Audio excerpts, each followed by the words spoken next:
Hello student. आज BSc second semester की जो ज्योमेट्री की क्लास है, हम लोग पिछले क्लास में डायरेक्शन कोसाइन पे बातें कर रहे थे। तो डायरेक्शन कोसाइन पे मैंने कुछ रिजल्ट आपको बताया था कि डायरेक्शन कोसाइन की डेफिनेशन क्या होती है और किसी लाइन की डायरेक्शन कोसाइन निकालते कैसे हैं। फिर उसी में आप देखिएगा कि मैंने ये भी बताया था कि अगर दो लाइन के डायरेक्शन कोसाइन मालूम हो तो आप कैसे प्रूव करोगे कि दोनों लाइन कब परपेंडिकुलर होगी और कब पैरेलल होगी। तो यहाँ तक बातें मैं पिछले क्लास में कर चुका हूँ, उसी चीज़ को हम लोग आगे फिर कंटिन्यू कर रहे हैं। एक सवाल मैंने आपके सामने यहाँ पे लिखा है जिसमें ये कहा जा रहा है, so that the straight lines whose direction cosine are given by l plus m plus n is equal to 0 and 2mn plus 3ln minus 5lm is equal to 0 are at right angle. हम लोगों को क्या दिखाना है कि अगर दो lines के डायरेक्शन कोसाइन के बीच में ये रिलेशन है, दो इक्वेशन दिया जाता है, तो आपको प्रूफ करके दिखाना है कि दोनों लाइन राइट एंगल पर होंगी यानी परपेंडिकुलर होंगे। इस क्वेश्चन को सॉल्व करने का कई तरीका होता है। देखिए, राइट एंगल के लिए हम लोग को क्या दिखाना होता है, फार्मूला ये होता है L1 L2 plus M1 M2 plus N1 N2 is equal to 0। अगर आपको दो लाइन को राइट एंगल पे दिखाना है तो उसके लिए ये चीज़ प्रूफ करना होता है। अच्छा, ये प्रूफ करने का एक मेथड ये हो सकता है कि आप L1 M1 N1 और L2 M2 N2 का आंसर निकालें और लेफ्ट साइड में रखें, आंसर अपने आप 0 आ जाएगा। एक मेथड ये है। और एक मेथड और होता है, हम लोग क्या करेंगे, हम लोग इसका आंसर निकालेंगे, फिर इस वाले टर्म का आंसर निकालेंगे, फिर इस टर्म का आंसर निकालेंगे। यानी एल एम एन का आंसर अलग अलग नहीं निकालेंगे, वह मल्टीप्लिकेशन फॉर्मेट में ही उसका आंसर निकाल देंगे और फिर उसको लेफ्ट साइड में रख के चेक करेंगे तो अपने आप वो आंसर 0 आ जाएगा। तो ये सवाल मैं आपको किसी अदर मेथड से, जो लास्ट वाला मैंने बताया, इससे मैं सॉल्व करके आपको दिखा रहा हूँ। चलिए इसका प्रूफ देखते हैं। लाइन का इक्वेशन लिखिएगा पहले, since L plus m plus n is equal to 0, इसको बनाइएगा इक्वेशन फर्स्ट। और सेकेंड इक्वेशन आपका है 2mn plus 3ln minus 5lm is equal to 0, इसको बना लेंगे इक्वेशन सेकेंड। देखिए, अब भी आपको वही करना होगा कि आप एक इक्वेशन से l का आंसर निकाल के अगले इक्वेशन में रिप्लेस करिएगा। तो क्या करेंगे, put L is equal to minus m plus n in equation second. तो L की जगह पर ये वैल्यू आप इक्वेशन सेकेंड में रिप्लेस करिए तो क्या मिलेगा, देखिए 2mn, पहले वाले टर्म को सेम नोट करिए, प्लस देखिए यहाँ से पहले L कॉमन लीजिएगा, तो जब L कॉमन ले लेंगे तो फिर L की जगह पर माइनस एम प्लस एन रखिएगा, तो जब माइनस रखेंगे तो ये हो जाएगा m प्लस एन, ये तो L का आंसर हो गया। और जब आपने L को कॉमन लिया था तो कितना बचा होगा, 3n minus 5m is equal to 0।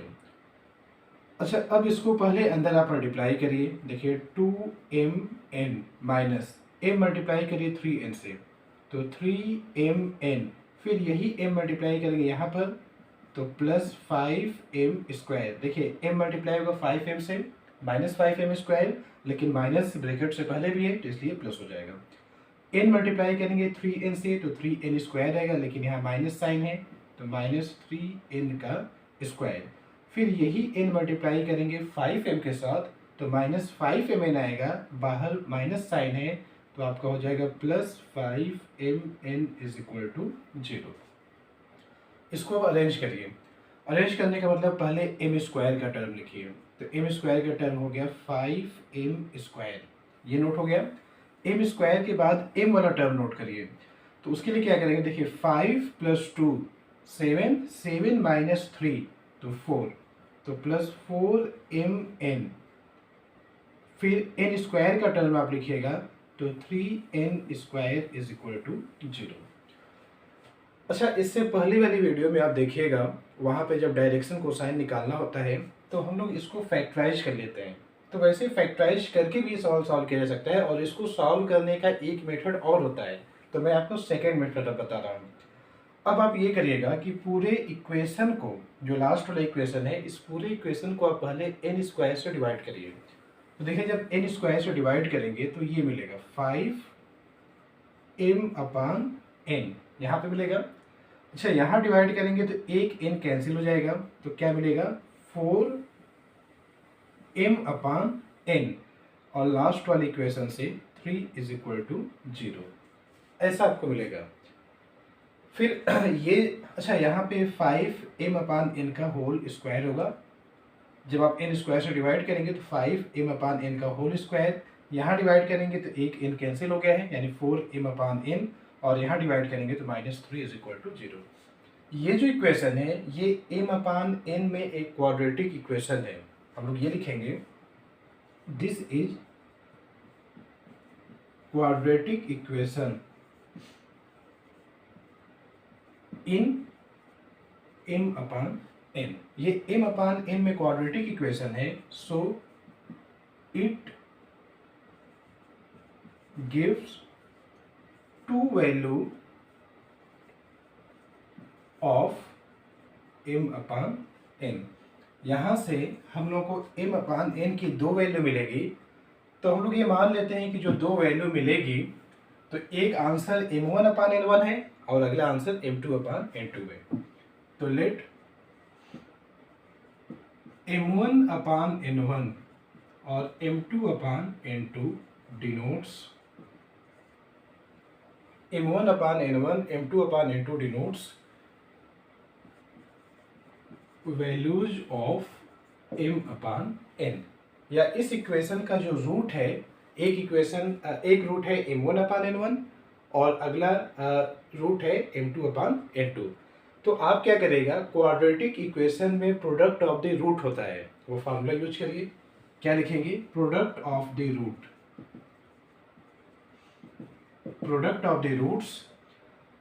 तो प्रोडक्ट ऑफ द रूट्स का फार्मूला होता क्या है, ये फार्मूला मैं आपको बता दे रहा हूँ। देखिए फार्मूला ये होता है कि अगर ax² + bx + c = 0 हो तो प्रोडक्ट ऑफ द रूट्स निकालने के लिए कांस्टेंट टर्म अपॉन x² का कोफिशिएंट ये लिखते हैं। तो यानी यहाँ पे क्या लिखेंगे हम लोग, -3/5। आप इसके साथ कंपेयर कर लीजिएगा। प्रोडक्ट ऑफ द रूट क्या होता है, कांस्टेंट टर्म अपॉन x² का कोफिशिएंट। तो कांस्टेंट टर्म यहाँ -3 है और m/n² के कोफिशिएंट 5 है, तो -3/5। अच्छा रूट का मल्टीप्लिकेशन, इनको मल्टीप्लाई करिए। देखिए आपका ये बन जाएगा m1 m2 upon n1 n2 = -3/5। ये हो गया। अच्छा इसी को हम लोग अब सेपरेट कर लेंगे, या तो ऐसे एक स्टेप आगे और बढ़ा लेते हैं। m1 m2 इसको -3 को नीचे लेकर आइए = n1 n2, और n1 n2 को राइट में शिफ्ट करिए, 5 वहाँ पहले से नीचे है, और इसको हम लोग बना लेंगे इक्वेशन 3। अच्छा ये हो गया। अब हम लोग जैसे ये चीज़ रिपीट किए थे, हम लोगों ने l की वैल्यू इसमें रखा था, सेम वैसे आप m की वैल्यू अब रखिएगा। तो आगे लिखेंगे again put m = -l + n इन इक्वेशन सेकेंड। जो इक्वेशन सेकेंड है, अब आप इसमें m की जगह पर ये वैल्यू रिप्लेस करिए। यहाँ से m निकालेंगे तो क्या आएगा, -l + n। तो m की वैल्यू यहाँ से निकाल के यहाँ पे रखिए, फिर देखिए क्या मिलता है। तो देखिए n आपका दो जगह पे है, तो आप पहले ये वाला टर्म लिख लीजिए। पहले हम लोग लिखेंगे 3ln प्लस, या प्लस अभी रहने दे रहे हैं। देखिए दोनों जगह से आप पहले m कॉमन लीजिएगा। तो जब m कॉमन लेंगे तो m कॉमन लेके m की वैल्यू रखेंगे तो ये -l + n आएगा।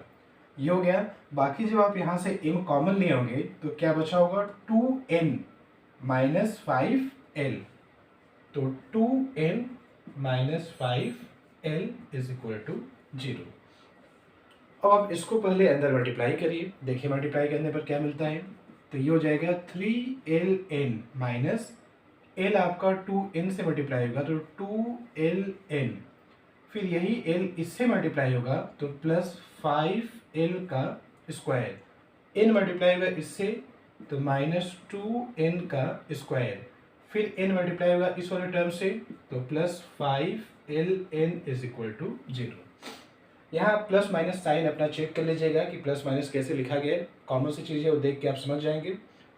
तो अब हम लोग क्या करेंगे, पहले आप एल स्क्वायर का टर्म लिखिए, तो एल स्क्वायर का टर्म हो जाएगा 5l स्क्वायर, एल स्क्वायर के बाद एल वाला टर्म लिखिए, तो देखिए यहाँ 3 है प्लस 5 8 माइनस 2 6, तो क्या लिखेंगे प्लस 6ln और minus 2n square is equal to 0। फिर जो चीज़ हम लोगों ने यहाँ पे रिपीट किया था उसी को हम लोग यहाँ पे करेंगे। करना क्या रहेगा, आप n स्क्वायर से पूरे इक्वेशन को डिवाइड करिए, तो जब n स्क्वायर से डिवाइड करेंगे तो 5 यहाँ हो जाएगा l/n का होल स्क्वायर। ऐसे जब यहाँ डिवाइड करेंगे n स्क्वायर से तो एक n कैंसिल होगा, तो क्या मिलेगा 6l/n, और जो लास्ट वाला इक्वेशन है उससे क्या मिलेगा, लास्ट वाले टर्म से -2 इज इक्वल टू 0। अच्छा ये हो गया।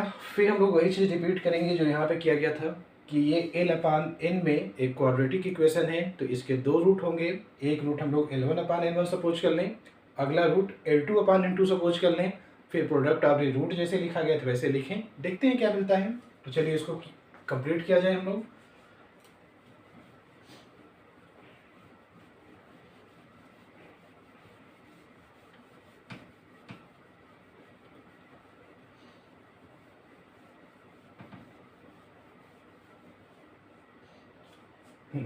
अब हम लोग ये लिखेंगे इसके आगे, if l1/n1 and l2/n2 denote roots of above equation. अगर ये दो जो l1/n1 और l2/n2 इस इक्वेशन के रूट हों, तो अगर रूट होंगे तो तुरंत हम लोग फार्मूला यूज करेंगे प्रोडक्ट ऑफ द रूट, यानी l1 l2/n1 n2। फार्मूला मैंने बता दिया, पहले कांस्टेंट टर्म अपान एक्स स्क्वायर के कोफिशिएंट, तो ये आपका आएगा -2/5। इसको अरेंज करिए, देखिए ऐसे लिखिएगा l1 l2 -2 को नीचे लाइए is equal to n1 n2 को इधर शिफ्ट करिए, n1 n2 और नीचे 5, इसको हम लोग बना लेंगे इक्वेशन 4। अब आप क्या करिएगा, इक्वेशन 3 और इक्वेशन 4 को कंबाइन करिए। कैसे कंबाइन करेंगे, देखिए इसको, फ्रॉम इक्वेशन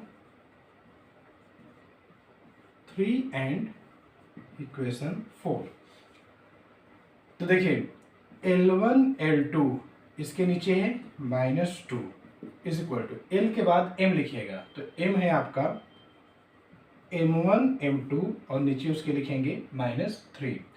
फिर आप लिखिएगा n1 n2, n1 n2 के नीचे क्या लिखें, देखिए 5 यहाँ भी है 5 यहाँ भी है, तो क्या लिख लेंगे 5।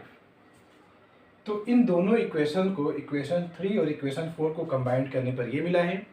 अब हम लोग ये लिखेंगे, now l1 l2 plus m1 m2 plus n1 n2 is equal to, तो देखिए l1 l2 की जगह पे -2 लिखिएगा, ये हो गया, जो उसके नीचे लिखा गया वही आप यहाँ लिखिएगा। m1 m2 की जगह पर -3 लिखेंगे और n1 n2 की जगह पर आप 5 लिखिएगा, तो ये आंसर क्या आ जाएगा 0। जैसे ही l1 l2 plus m1 m2 plus n1 n2 का आंसर 0 आ जाता है तो दोनों लाइन क्या होती है, परपेंडिकुलर। ये परपेंडिकुलर होने की कंडीशन है, हेंस